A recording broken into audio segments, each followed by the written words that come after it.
You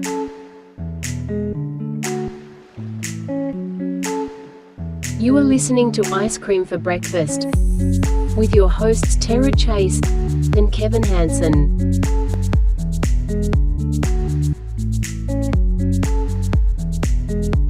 Okay, I'm going to start. Welcome to Kevin, the writer, and Tara, the realtor. And today's guest, I'm just going to call him my friend. My friend Sean Meldrum is here, and we are going to be talking with Sean. But before he starts, I just want you all to know that, yes, I got bit by a dog. And here's the story really fast. I hope my clients aren't listening because it was their dog.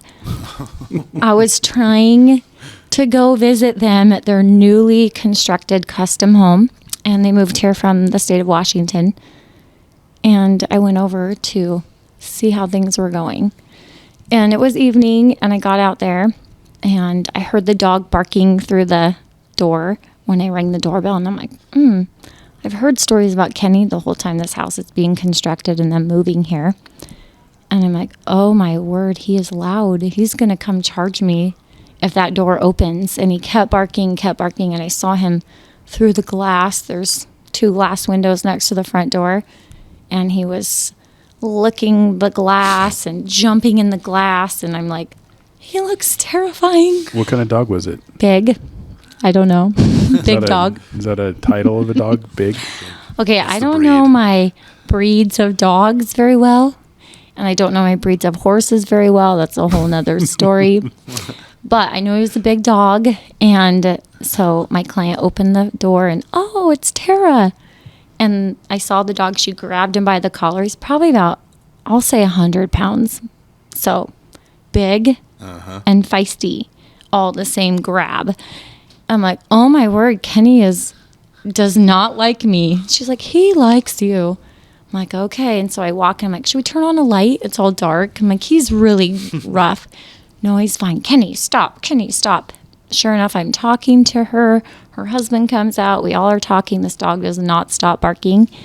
And then I went to show her. She was telling me something, and I went to sit down. And that's when he charged my face, and he bit me. Yes, guys. He went for face? Went for face. Full on. But it was as I was sitting down. So see, biting anyway. Faces, that pushes a boundary. Yes. I mean, not just. So dogs biting is an issue. Dogs biting faces is a greater issue, not just because of the damage it can cause, but because there's like a... frightening. Well, there's a level of lack of control inside the dog that if they're going for faces, that's... Interesting. Please tell me more. I don't think I know much more than that. Okay. But I know that in my experience with dogs biting, face biting, it pushes that boundary, and they're like... Well, I didn't turn them in. I just let myself... Okay, I think I'm bleeding now, and I tried to stay calm, and then he bit you? I'm like, yes, I think I'm bleeding now. And really, my insides were like, my heart is beating as fast as I could. I'm ready to, like, run. And I mean, like, see you later, I'm never coming here again. And I calmly was like, can I get in the bathroom? And the husband's like, nope, that's where we're locking up Kenny. I'm like, okay. So I got Kleenex, I'm dabbling my face. And I quickly said, thank you, goodbye. Oh, man. Did they... Life of a realtor. It's real, scary. Did they feel some kind of remorse, or they were afraid you need to get a tetanus or anything?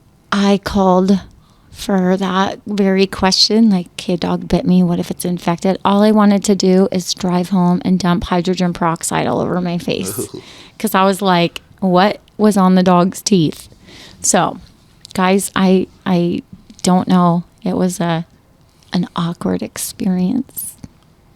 Well, another one of those facts that comes from my little son is dogs' mouths are always cleaner than human mouths. Yeah, I've heard that. That is not a good enough rationale to not brush your teeth. Go brush your teeth, Wade. Oh. And really, let's be logical. And maybe you dog lovers out there are going to tell me I did something wrong. That's okay. I can handle it. But what do dogs do? Like, I see dogs lick, eat, smell, sniff other things. So how could that be true logically? That's a good point. I don't know, but if humans chewed on our feet, we'll keep it there, then that would be a problem for us biting people with our mouth or licking people. Anyway, there's my intro story. Thanks for listening. And no, I'm not all bashed up, like bloody, scarry. It was just a grab bite. And I really, I'm lucky. That's how I feel, lucky. Yeah. Because I think it could have been worse. Did they have to pull the dog off of you, or was it? No, I did. I know. But you should see my muscle. Come right back at you, or was it? No. Did you bite it back? You're supposed to bite it on the ear to show it. I was thinking about my Taekwondo skills, which should have worked. It's like punching a shark. You're supposed to punch a shark in the nose. Yeah, I did react. Or the gills. Like I did push back. Or the nose. I'm not ever going to put myself in a position to have to know which was it this or which one am I supposed to do. I would like to see it. I would like to see it. I think maybe I should ask if there was an indoor camera. Could be. Maybe I should see a replay. However, back to your question, like, was there any remorse? Not that night. I think everybody went into shock a little bit, and I was out of there pretty quick with grabbing the Kleenex and just being like, I'm out. But the next day, an email, and I'm really sorry that Kenny bit you. I'm like, how do I respond to that? My face is I'm over hydrogen peroxide. I've called. There's not like, it did break the skin, but not like in a gashing, swollen. I mean, I was bruised, but yeah, there you go. I have a funny story. Let me just tell this one real quick. We just lived, like I said, just about a mile or two from here, and we had a Cocker Spaniel that was really slow. It was not the brightest dog in the world. And it got out of our backyard when we were gone. And we had a neighbor who was the HOA president, mowed his yard 2 or 3 times a week just to keep the lines. And he saw this dog, so he's chasing it, trying to catch it. And the dog didn't know who he was, so it turned around and bit him. We had a bill from the emergency room before we got home on our door. Wow. For like $400. Wow. So. Yeah. After that story, I told a few people in the family, and they kept telling me stories about, well, mine was on the backside. Like, I got bit here. I'm thinking, okay, I don't know if there's a scar there, but we're going to be done with biting dogs. I was a paper boy. Yeah. And dogs don't like paper boys. I don't know what it is. So I got bit or chased by dogs. Because why are they in the front yard in the first place? I don't know. Yeah. They just smell you. Yeah. And then I served my mission in Argentina. Okay. And the dog population outnumbers the human population. Maybe not by a little bit, by a lot of it. But all the dogs are very well trained. Okay. That all you have to do is bend down and pretend like you're picking up a rock. And they'll be like, okay, I'm not coming any closer. And then you'd keep a couple rocks in your pocket because you never know if you have time to find a rock. Jump down and find it. Really? Yeah. I didn't know that population outsoared humans. Are they eaten down there a lot? No, but it does happen. It's not a commonplace. There's probably places that do, but not there. When you're in the more developing areas of Argentina, it definitely happens. You mean eat dogs? That's where I had my first taste of dog, yes. Okay, we're not going that path. Food and food illness we'll talk about on a different show. I didn't know it happened until they're like, by the way, you just ate. Bingo. The little house. I was like, oh, okay. And my companion's like, what's it? Nothing. Let's just keep walking. I think to this day he doesn't know that he ate dog. Let's keep it that way. I kept it from him. Yeah. And the dog was not a pinto. Just. That's a horse. Speaking of, I don't know my horses and breeds. There's a car named Pinto too, guys. There's a bean also called the Pinto. That's right. The Pinto. See, this is where the conversation gets weird. So when I got married, my sister, I grew up in a really small town, and people had, food storage, and my sister gave me a cookbook put out by the community, and there was a lady who had a pinto bean recipe for anything you could imagine. Pinto bean lasagna, pinto bean bread, pinto bean jello. Dog jello, dog fudge. Gross. It's a different community. Argentina or where Kevin grew up? Hawaii County. That's all I got to say. That's all you got to say. We're going to keep it there. We won't talk about the other good counties that don't eat pinto everything. Right. Hey, there's probably some good benefits, especially fiber. Yeah, Protein? good fat content. Yeah, fiber, you do get good protein with beans and rice, but you got to combine it. I'll talk about nutrition some other day. And we all know it's the magical fruit. We do know. That was perfect. Great timing. Sorry, guys, can't resist. All right. Okay, so I'm going to ask you a question, Sean. Tell us about where you grew up. I grew up in Pocatello. I can claim that. We moved there when I was 8. But we moved around a lot while my dad was finishing up schooling and getting his first teaching jobs. Really quick, I was born in New York. We moved to Durham, North Carolina, then Chicago, and then Pocatello. Wow, all before 8. All before 8. Yeah. Yep. So the joke about all the moving is that my father had a son in every state he lived in and 2 in Idaho. So there's 6. It's all with the same woman, but there's 6 of us. Same mom Yeah. and 6 boys. 6 boys. And where do you fall in the birth order? I'm the second. So the Okay. oldest was born in Utah, where my parents met, and then they moved from there, New York, Durham. So you're a New Yorker? yeah, I didn't get the accent. Just try it for us. Just try it. If I it don't hear turns it. German, then there's probably a little Berlin in New York. There's got to be. But by the way, being the second oldest is pretty cool, as I also fall as number 2. Yeah, less 2. stress. All 3 of us. All the weight falls on the eldest, and then we're just the free birds. Do whatever we want.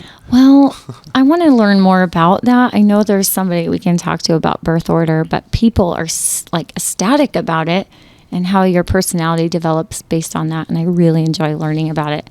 But there was something that someone came about. I always thought I was the second.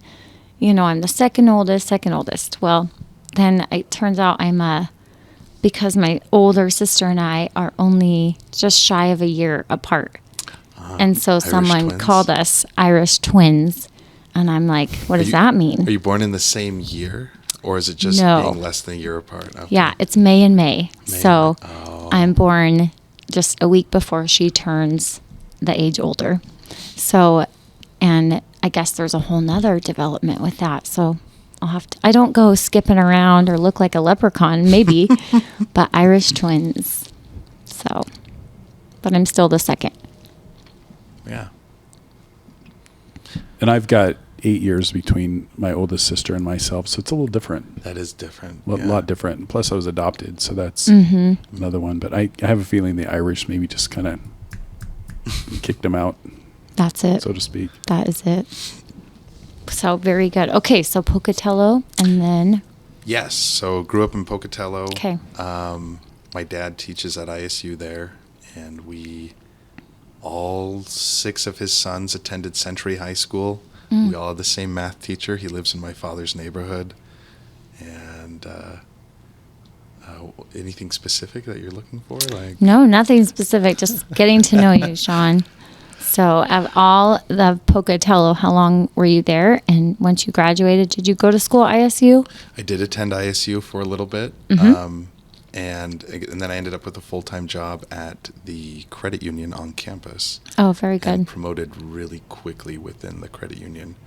And within 5 years, I had become a branch manager. I had to leave that credit union, but I became a branch manager at another credit union.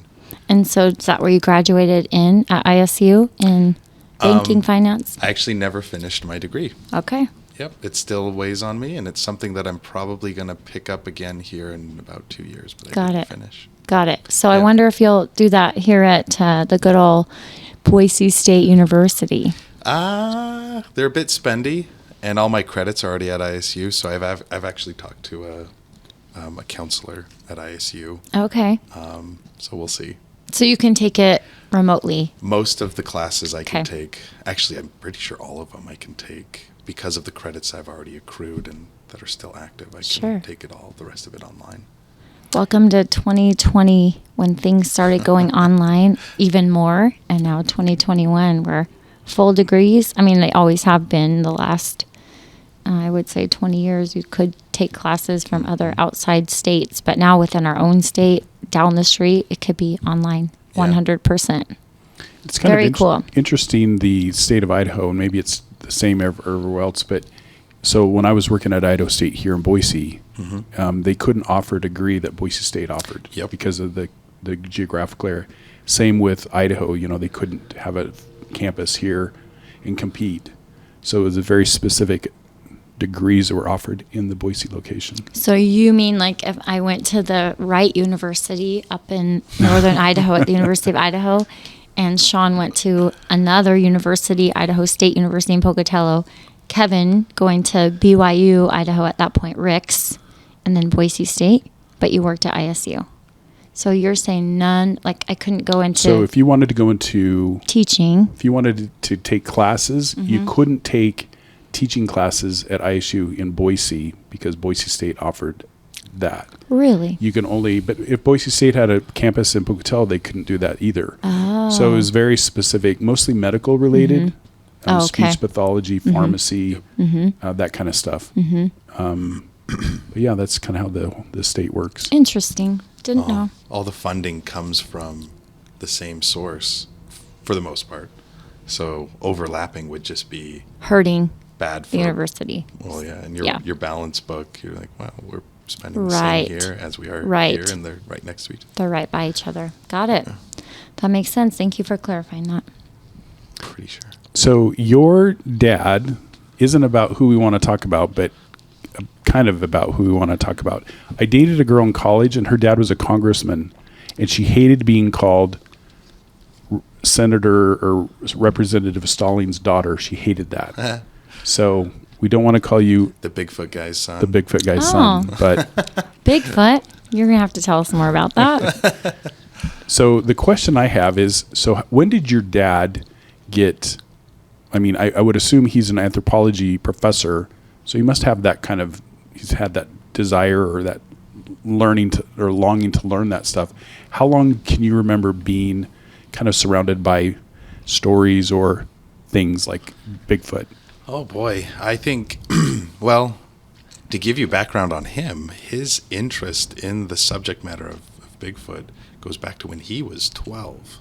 And he fell in love with Boy Scouts and did all of that. He even has this, I don't know if it's crochet or if it's macrame, whatever, but he made this blanket, this tapestry, and it's an image of Bigfoot walking into the distance. Really? It's really quite beautiful. Wow.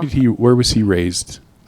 So he moved around a lot as a kid. His father, my grandfather, was an executive for Albertsons. So he was actually here quite a bit in the Treasure Valley where they have their headquarters. But my grandfather was responsible for establishing new Albertsons across the nation. So they've lived in California, Washington, Oregon. They moved around a lot. So he spent time in Washington where I think that's where his developed a love taste. for the Sasquatch. Yeah. And then I think he graduated from, if I mess this up, I'm sorry. I'm pretty sure he graduated from Capitol. But yeah, and so then he went on to, I think he was originally born in Provo. But Okay. yeah.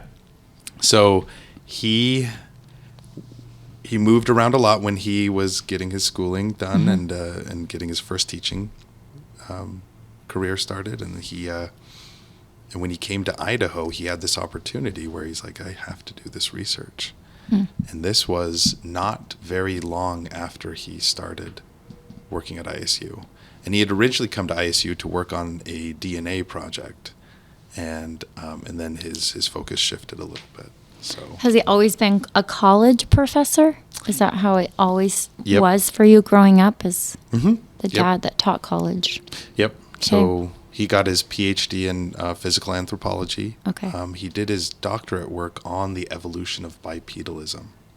Explain what that means. Walking on 2 feet. Okay. So yeah, why are animals, prone to do that? And he has a strong background in ape morphology, and he taught and teaches. I think he teaches this course still, but relic hominids, so pre-man men. So Wow. and it's pretty interesting. Yeah. So, what's her name? There is one of the. Is it Jane? I think it's Jane. Like Tarzan and Jane? Jane Goodall. So Jane Goodall actually endorsed his book, which he was Okay. just tickled pink about. I Sure. bet. But we have, so part of the issue with relic hominids is we have only little bits and pieces of the skeletal record. And so we have to work with what we have. And that's kind of where his expertise comes in. So he tries to help out where he can there. Wow. But when you have a hominid-looking creature walking through the woods, and you have a professor who's nearby and has a very strong background in bipedal locomotion, then he's going to be the guy you ask. And when you say that, that means they grab him to travel. Yeah, so Yeah. he travels all over the world and does presentations and teaches, and he discusses how this research really kind of landed in his lap and why he was able to make so many contributions to it. So he always discusses how you can identify in the casts of the footprints what's called the mid-tarsal break, which is where the foot flexes not near the ball, near the front of the foot like ours does, but it flexes further back, which is more reminiscent of a clasping foot, like a gorilla would be able to clasp a branch. And so it's maybe less evolved to sprint like our feet are, and more evolved for, Would it be like a flat foot, like Yeah. for audience to like understand a flat foot walk? Correct. Yeah, Okay. you would see the foot be very flat. There Okay. would not be a very big arch. Okay. And the pressure is just distributed differently. Like the whole body would have to move. Yeah. No knee So bending. looking up mid-tarsal break, you'd be able to see some pictures that might, and grab my dad's book. I don't know if I can put a plug in for his book, but the book does a really good job at not just the science, but he goes into the cultural aspect too, because of that anthropology side of things, which is neat because my dad's fascinated with the Native American culture, and he's traveled to China where it's called the Yeren, and Nepal where it's called the Yeti, and he's been to Siberia. Wow. So he's had a lot of fun with it, even to the UK. They said it was easier to fly him to the UK to interview him instead of sending a crew or hiring a crew to interview him. So he It's like, sign me up. gets the extra miles for flying. It's great. So did you guys growing up, when he started, was he already obviously invested in it and researching? Did you get to travel? What stories did he share with you? So really the amount of time he's spent in front of cameras now has kind of grown exponentially. He's Okay. early on when I was a youth, he wasn't doing a lot of documentaries. I do remember the first time he appeared on a documentary, and he requested that they send him a VHS of the show. Awesome. Because we didn't have VHS. cable and we weren't going to be able to get the program. So we received the VHS in the mail, and we all as a family sat down and watched it, and it was pretty exciting.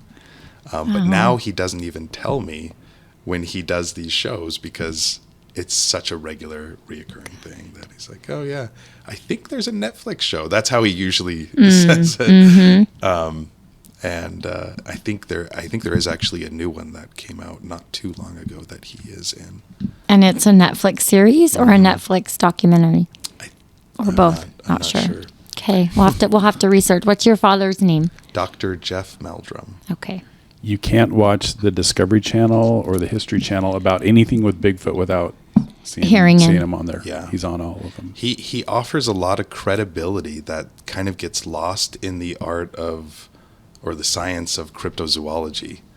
Because, you end up getting things like Loch Ness or Chupacabra that gets kind of thrown into that mix. And maybe there's some science behind that, and I shouldn't, You're not saying either way. Yeah. Yeah. But when he approaches it, he's not the guy that's stomping through the woods with the camera in his face.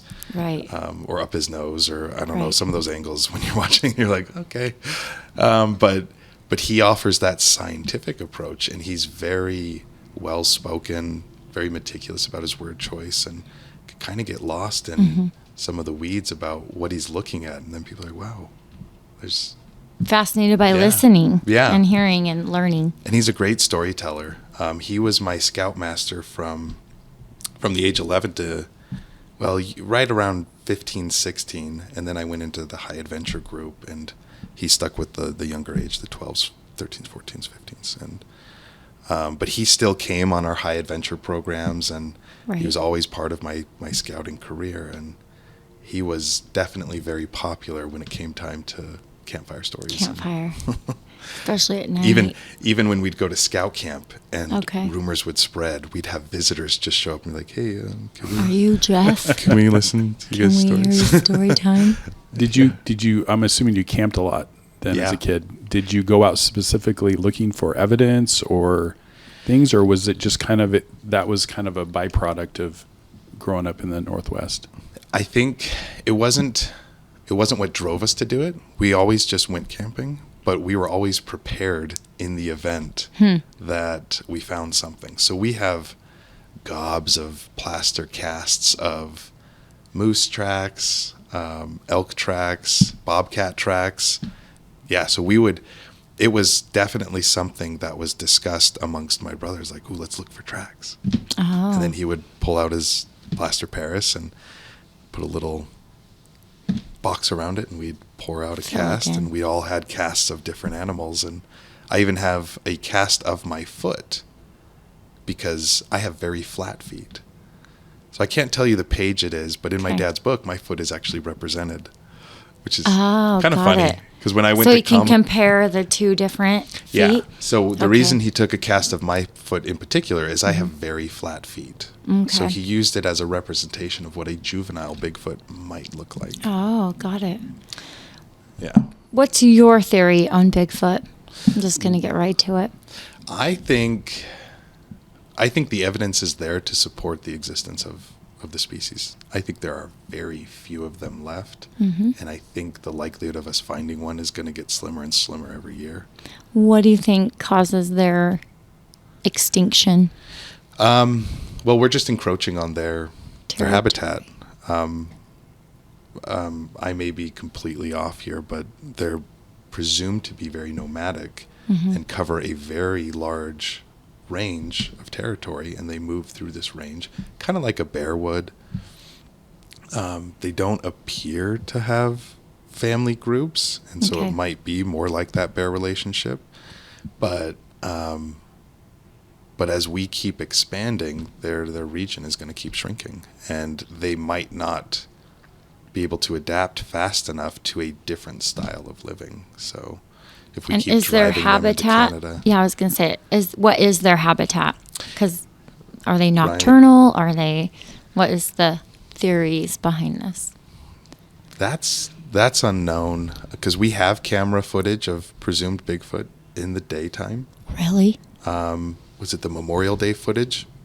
I don't know. I think it's called the Memorial Day footage. Taking notes. And in this video, it's the middle of the day, and these people are camping for Memorial Day, and they're pulled off on the side of the road. And this Bigfoot comes up and over the hill, and then it sees everybody, and it just turns and runs along the side of the hill and just up into the tree line, and it disappears. Can I ask, where is this campground? Was this up on a ridge? It Yeah. was up on the ridge. Yeah, I've seen that. Yeah, and they had a whole documentary about trying to recreate it, and they hired this tall track athlete to recreate it, and he could not move at the pace that this creature was on this type of terrain, even while wearing, fancy footwear. So it's kind of... Where's that campground? I'm not going. I love camping, by the way, but yeah, I would be terrified. I don't remember where it was at. Maybe California or somewhere. So it was in let's just call it the Redwood Forest. I've talked to somebody locally that said that the sightings in the Boise area, generally, if you've been to Sage Hen Reservoir. I've been there. So if you go to, like, you're headed to Cascade. Okay. There's what's that store called? There's that store before you get to Cascade, Cougar Mountain Lodge. You turn left there, and you go up this hill. It's about 10 miles, and then you go up in this high meadow, and it's probably about 100 yards for the drive, but it's very wide. And the people say you can see Bigfoot in there occasionally. I hope you tell this to Jeff. He might be in Boise more often. Yeah, that would be nice. There's an interesting. I downloaded a book, and I go to Loman to my cabin area quite a bit, and so I listened to this book, and it was a kind of this essential Bigfoot book, and the guide references your dad quite often. But it was interesting. He said, "Why don't we find remains of them?" And he said, because I think if you're driving and a deer comes out, you hit the deer just kind of stumbles around and dies on the side of the road. And there are certain animals you see like that all the time. But then there are certain animals that maybe know to go, if they're injured, they know they go to a place, a cave or somewhere where they're getting away from the road. And like a bear, he goes, you very, very rarely do you find bear remains. Just like point. And so that was his explanation, at least, about why you don't find remains of a Bigfoot. That's rational. Especially when you're on the top of the food chain, you're more self-aware, you're less reactionary or instinctual, where you're like, yeah, I'm sick. This is the end. And so you find a hiding place to be by yourself, and you pass on, or you're injured. Same thing. Really fast on the note of injuries, one of the more fascinating casts of footprints that my dad has is one of a Bigfoot with a broken foot. Really? And he's taken it to what's a foot doctor? Orthopedic? Podiatrist. Okay. Yeah. And he's taken it to one. He's like, oh yeah, this is the type of injury you would receive from, a crushing blow, whether you jumped from a high place, fractured your metatarsal, or you dropped something heavy on it, fractured it, and then the constant pressure has driven the bones to not really come back together the right way, but just kind of stick out and protrude. And the cool thing is it's only one of the feet. So you have one foot that's whole, and then one foot that keeps stepping with this broken foot. And I think because of the broken foot, it also caused the toes to overlap a little. So they chalked these footprints to not be real, because like Bigfoot it's not has the same. 5 toes. Okay. This one only has 4. But it was because one of the toes overlaps. And my dad's like, I have the perfect example of this. So then he pulls out a cast of his other son's foot, whose toes do just that, where the toes just naturally lay over the top of each other. And that's the brother just underneath me. Interesting. Yeah. Huh. I think he's using his sons for a lot of foot pictures. I should get those royalties. Yeah, absolutely. I did actually sign one of my dad's books while at Comic-Con when I was helping him at his booth. And I was like, oh yeah, this is my dad's book. These are the cast. I'm actually documented in this book on this page. I showed the guy. He's like, oh, will you sign my cast too? Or will you sign my book too? And I was like, only on page. This page is my page. That's an extra $5. That's right. I'll take a picture with you too for 10. You get me tickets to see Stan Lee. That was Stan Lee's last Comic-Con. That didn't happen. But I was going to say, right here. Slide them to you. Interesting. So have you had experiences where you've heard something or you've seen, or what's been your experience as far as like any kind of real evidence? None. And can I ask, does he have photos of anything that you've seen, maybe not his, but that have been sent to him from some of those other companies or places that have asked for him to come out there? So he is, I don't know how active he is with this group, but there's the BRFO, Bigfoot Researcher, or BFRO, Bigfoot Field Researchers Organization. Okay.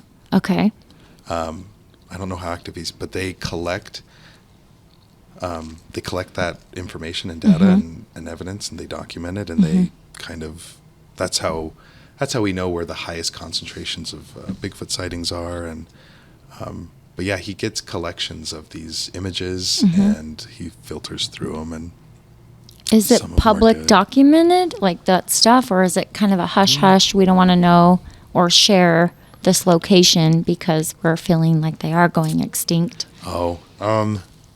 So there's no, it's not really hush hush. Okay. There are laws against shooting Bigfoot. There should be. And I think those are geared more towards, the last hunters. thing you want to do is shoot a Bigfoot, walk up to it, find a zipper, and realize you committed manslaughter, right? So.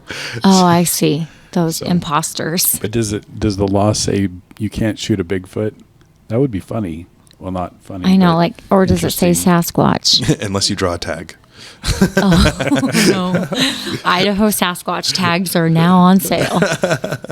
Yeah. it's Interesting. in Area 31. Yeah, don't shoot. Restricted areas. Are You would not- think that they would run. I mean, I guess hunting.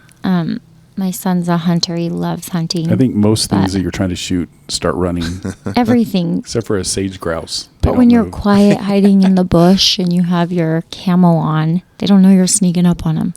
It's true. It could be days that they're watching from a tree or something.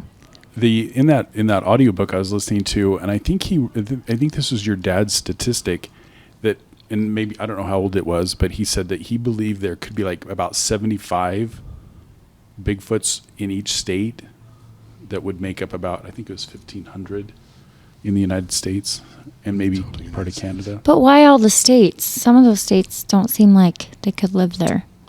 You know Well, how like- like pineapple can't just grow in every state?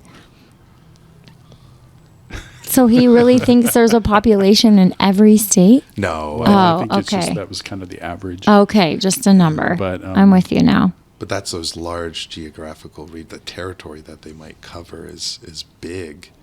Got and it. There's just not a lot of them. Because if you figure Wow. Idaho has 44 counties, 43, Mm-hmm. and if And there was 6 like regions. if you had like one on average per county, I saw at least 3 of them in Ada County today. So, no, I'm just kidding. Kevin. That was, oh, sorry, I All drove of a by sudden, I'm looking Walmart. at the mountains out here, and I'm like, where'd you see them? No, I drove by Walmart. But anyway, Gosh. but no, if that kind of makes sense. If you've got a big territory, you know, because not only just Bigfoot, but just everywhere in the state, there's crazy stories.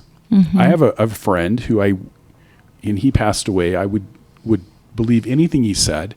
He was in the Owyhee County area up in the mountains, Okay. and his buddy was on a horse, and there was a rainstorm, so he took his horse into this little cave area, and there was a box of Civil War rifles that because you can go out to, you know, the soldiers were here during the Civil War. In Owyhee County, there's outposts and different things we used to go check out when I was a kid, but the man brought him back one of the rifles wrapped up. His horse couldn't carry all of it out. He could never find the place again. But my friend, who again I would believe Everything he says, he's going to be saw honest. He saw it. So there's lots of weird stuff out there, and there's a lot of land out there. You know, there's a lot of places where you know, you wouldn't be able to check it all out. You know, Just by yourself. right? Oh, yeah. Yeah. I flew to Pullman last weekend. Pullman, Moscow. Pullman, Where Washington, the right Moscow, school is, Idaho. right? The right school. Go Vandals. My youngest brother is going to WSU. Okay. WSU in Pullman.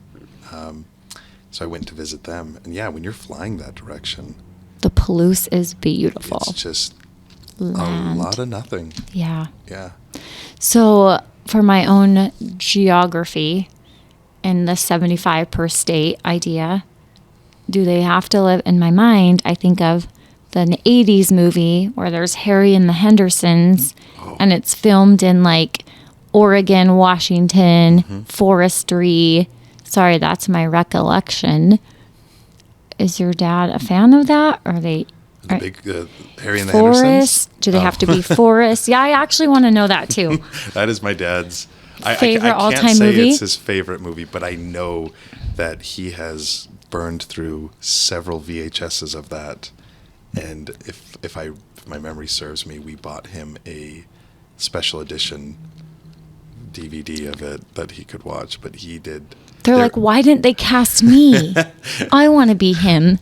I grew up in Pocatello. The Right. school I attended for middle school or junior high, as we called it, back in the day.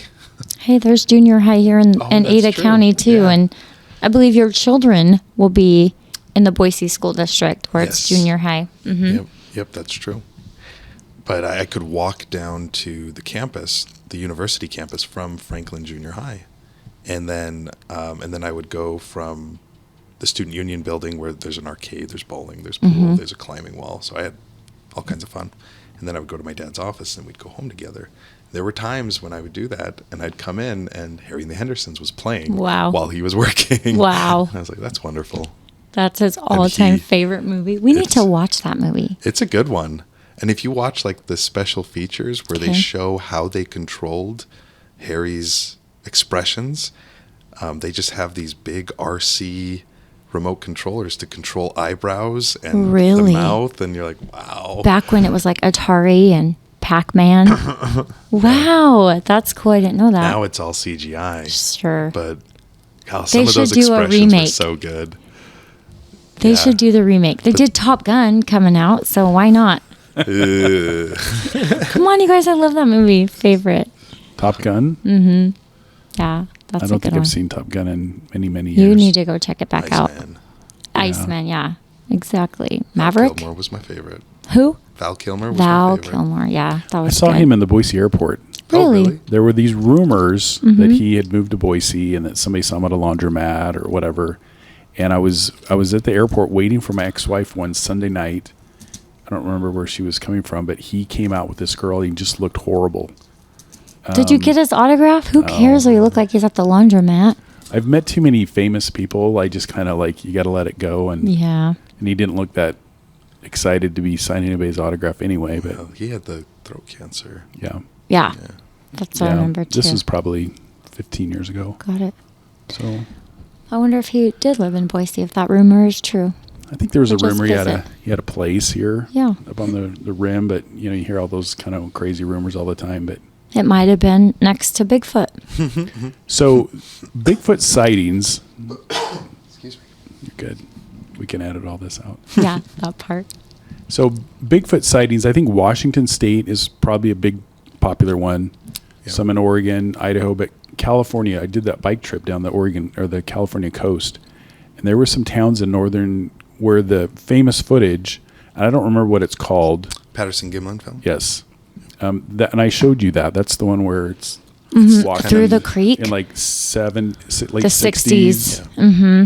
Yeah, and it was not far from where I was at. And you'd go to these little towns, and it's all they sold in these little gift shops is Bigfoot memorabilia. My daughter and I would second that, not even more than Thanksgiving. And we were at the Oregon coast, and we went into a gift shop, and Bigfoot magnets, rings, T-shirts.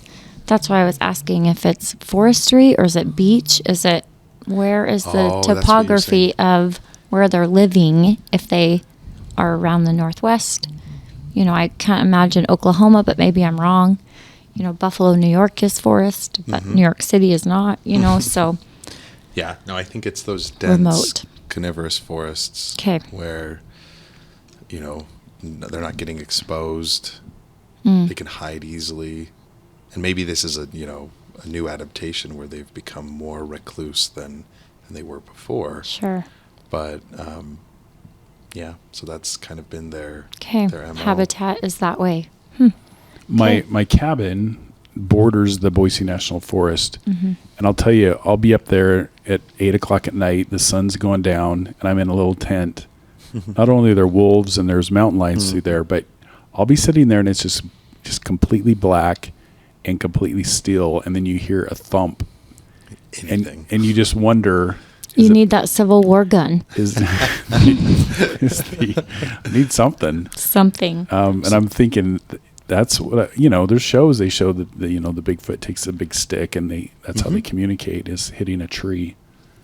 So I'm always thinking at that point, okay, what's out there? And it could be a squirrel that just dropped some kind of acorn or something, a pine cone. So are they dangerous then? Because I'm scared now, not just about dog biting me. I'm now scared if I'm camping. Are they dangerous? What if they did recognize that there was a tent and Kevin's inside? What are they going to do? Most acts of aggression that have been reported are usually a result of humans initiating it. Okay, like a shark, they say. Yeah. I don't know. Really? Yeah, they say that the shark will be fine. Leave him alone. I'm like, if there's a shark, I don't think I can just be chill. It's...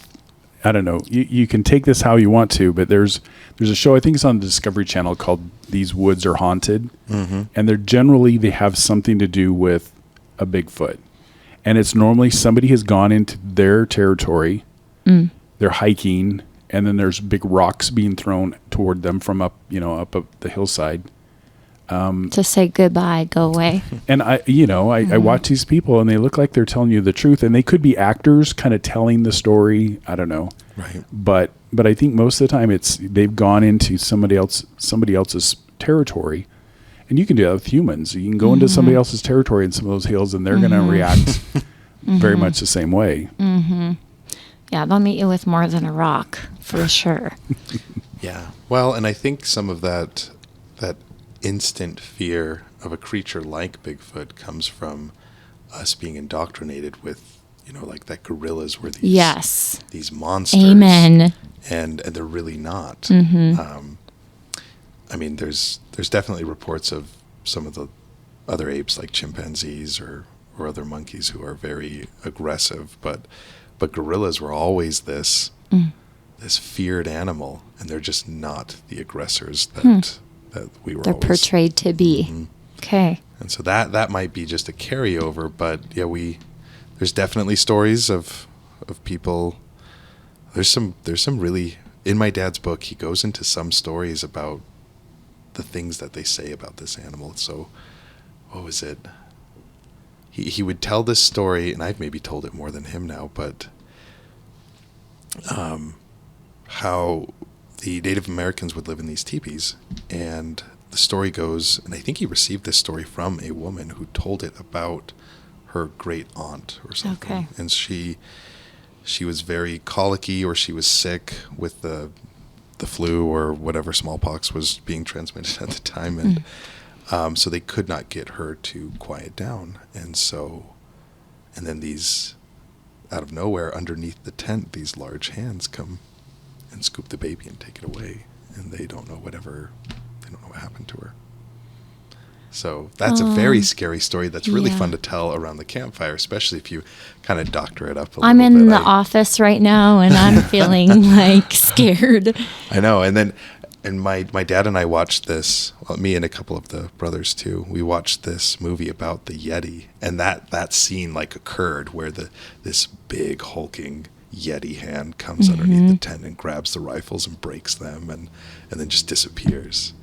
And so that's the imagery I get. It raises the hair on the back of your neck. Right, and like, oh my goodness. Right. And if it was dark, I would feel it as well. Yeah. And my dad has his own experiences, with what he thought was probably Bigfoot. And it's pretty... In the book? Is it in the book? I don't know if he has it in the book. Okay.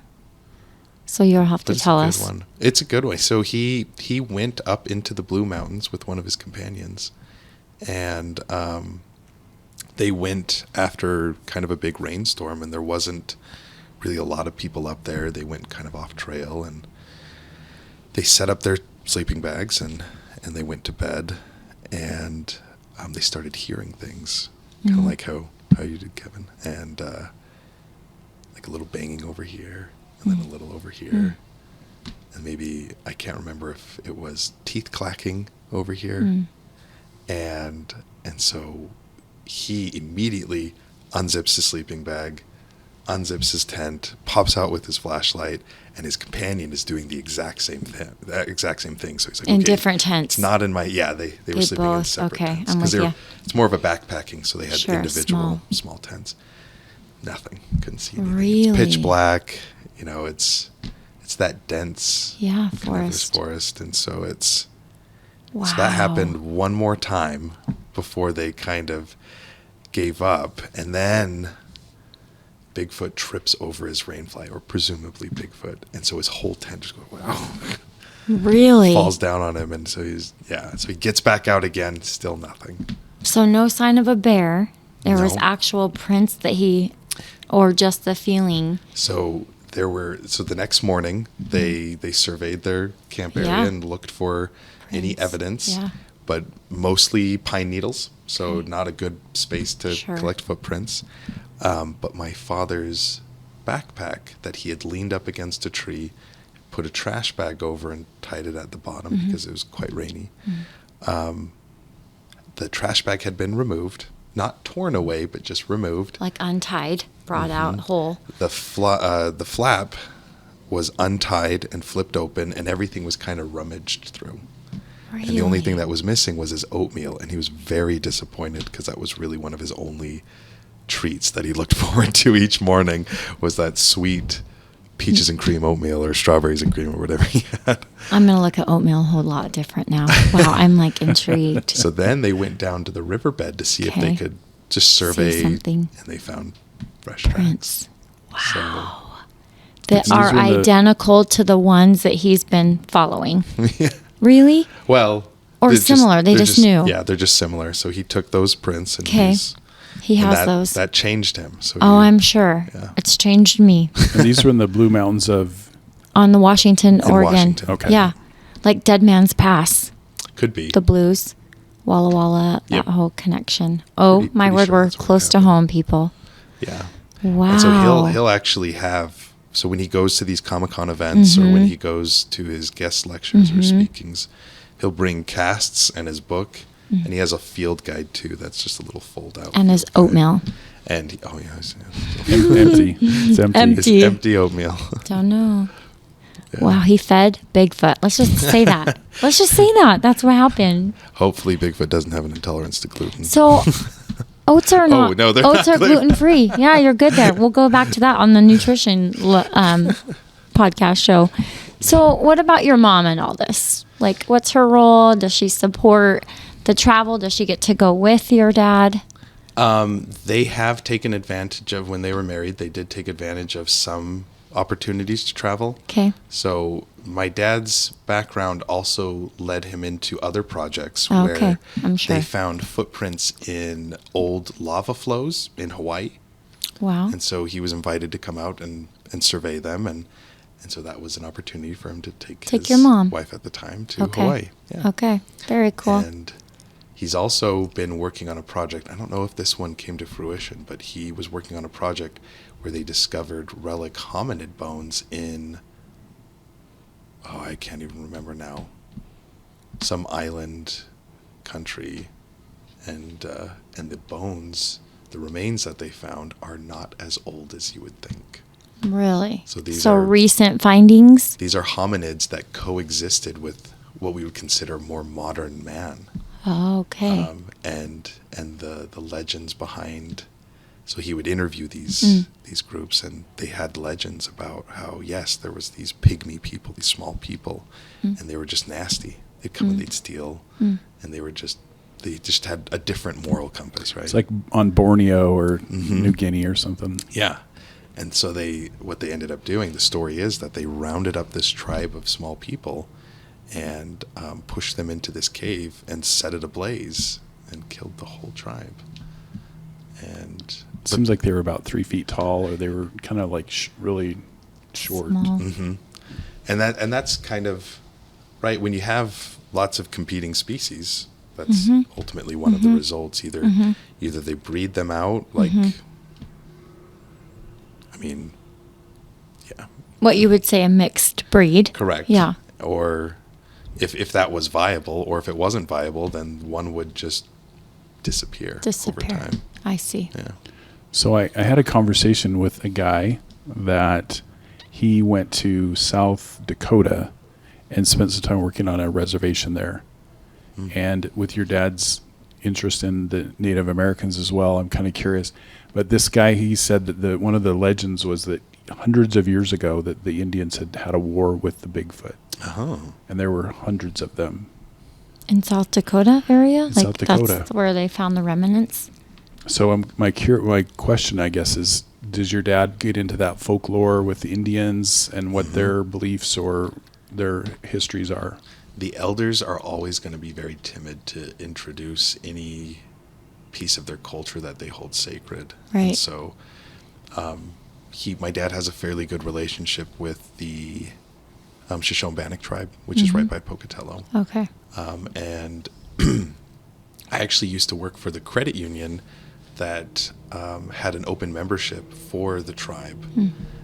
So, You got to know them too. well, yeah, and they found out about me and my father, and so I'd help open accounts, and then we'd talk about Bigfoot. Yeah. Very cool.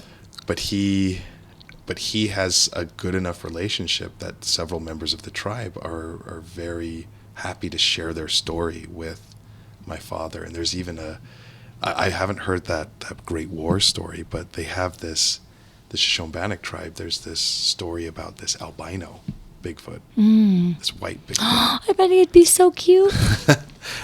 And so this story has been passed around through the tribe, and a gentleman shared it with me, and I was like, wow, that's really unique. That's different. Mm-hmm. Doesn't sound like that'd be an ideal color for an animal that's trying to hide. But I'm sure Maybe he just has to be extra cautious. Alaska. Yeah, head to Alaska. Where there's more snow more often. Interesting. Yeah. That is cool. But yeah, he likes that culture, and so he'll follow some of those stories, and he enjoys that. But he follows the stories that he can in other parts of the world too. So is there a large, are there a lot of sightings in Idaho? Idaho does have a fair amount. And is there certain areas that you're aware of, or is it? Not in particular, but I imagine like northern Idaho would probably be a hot spot. Right. Where you just flew, you could see it. Yeah. Like while you're up there and well, I didn't leave the campus, the greater Pullman, Moscow area, and if you're there, it's actually just a lot of rolling bare hills because it's all the wheat that they're barley and wheat and lentils. I hear there's like a couple weeks in spring when all the hills are beautifully green, and you're like, wow, and then they turn brown and they orange, yellow, and brown. Yeah. Did you hear they were thinking about changing the mascot of the University of Idaho? They are not. To the candles. Because they always get blown out. Ha. Ha ha ha. We don't talk about how once upon a time they were in the same conference as the Broncos, and that's a whole nother life. That's like telling the story of Cinderella, or it's so old. It's like, it's so long ago. Don't get your feelings hurt. It's the truth. Sleeping Beauty. Well, there's a lot more to say about the University of Idaho, because Boise State is not quite a university. City. So anyway, I'm just kidding, everybody. Just so you know, I used to teach for Boise State, and I taught education classes for them. But I'm a vandal. So do you know, are there any like degrees you can get in? What would be the closest thing if you wanted to get a degree in Bigfoot research? Ooh.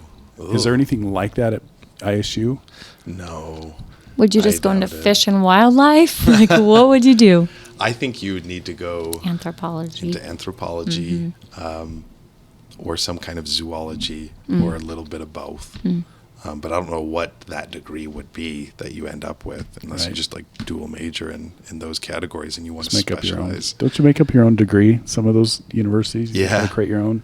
Yeah, maybe just double major or quadruple minor, and some things. And then they just blend together. Give you a certificate, and it says fill in the blank. And good luck. We don't know what you're going to do with this. Join Kevin and Tara's podcast. Share what you're doing. It's like you can go online and you can become a minister to marry people. I've online. Heard that. It's free. Yes, I've heard that. It takes about 10 minutes to get the certificate. Speaking of that, my brother-in-law did do that. He went and got licensed to marry people. And it was overnight. I think it was within 24 hours. He was marrying my sister and her husband not too long ago. And he was what do they call him? A minister? Pastor? I think you can come up with pretty much your marriage license. Yeah. Spaghetti I have monster. a marriage license. An officiant. Asphyxionado. About an officiant. Officiant. I think it should be called that. Sounds less religious. Doctor officiant. My older brother is in the process of that because my youngest brother has asked him to marry him. Okay. Yep. I think it's become common. Yes. Just another weird Idaho State story.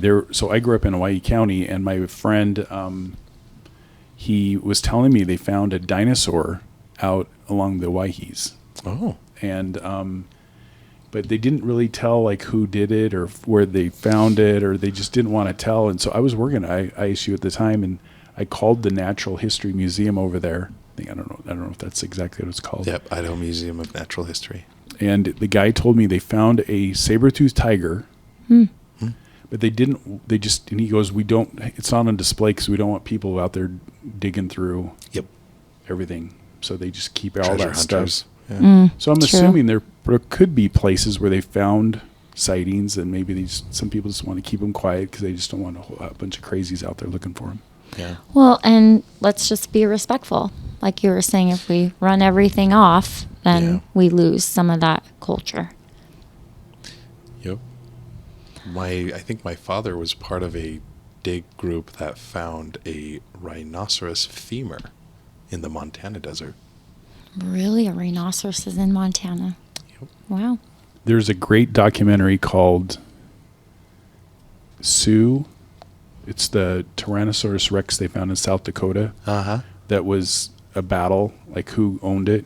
It's quite fascinating. And it's, it was this crazy. They ended up auctioning it off for like, I think it was $8 or $9 million. Wow. But this guy had given them rights to Study. dig on their property. They paid him $5,000 for it. But then as it went on, I think the guy realized how much value it had. And he was Native American. And so I guess the way they leased their land, they didn't actually own it. Still the government owns it or something. Oh. And so they gave him the rights to it. And then he sued and got the dinosaur. But yeah, it's quite fascinating. But anyway. Fantastic. Well, Sean, thank you so much for sharing so much. Yeah. That was my pleasure. impressive. I learned a lot. It's awesome. Yeah. Enjoyed it. Any updates, feel free to let me know. Okay. Yeah. I just, I'm curious, like the things of their everyday life, but I don't know if we have that information or the time. But are they eating breakfast, lunch, and dinner? Are they carnivores? Are they plant eaters? Like, what is their diet? We have believed Okay. to have recovered scat from Bigfoot. Okay. And when we did a DNA check on it, they came back and it said, "Oh no, this is dog." And my dad was like, "Well, I mean, maybe it ate a dog." Yeah. Yeah. Herbivore or carnivore? That's They're- my question. They're probably omnivorous. Okay. Yeah. Kind of like us. Mm-hmm. Just take advantage of whatever calories are out there. Yeah. Box of oatmeal. Bagzo. Oatmeal, berries, and lentils. And a gluten intolerance, apparently. And maybe a pinto or two. Very interesting. Thank you for sharing. Yeah, thanks for coming on with us. My pleasure. All right, signing off.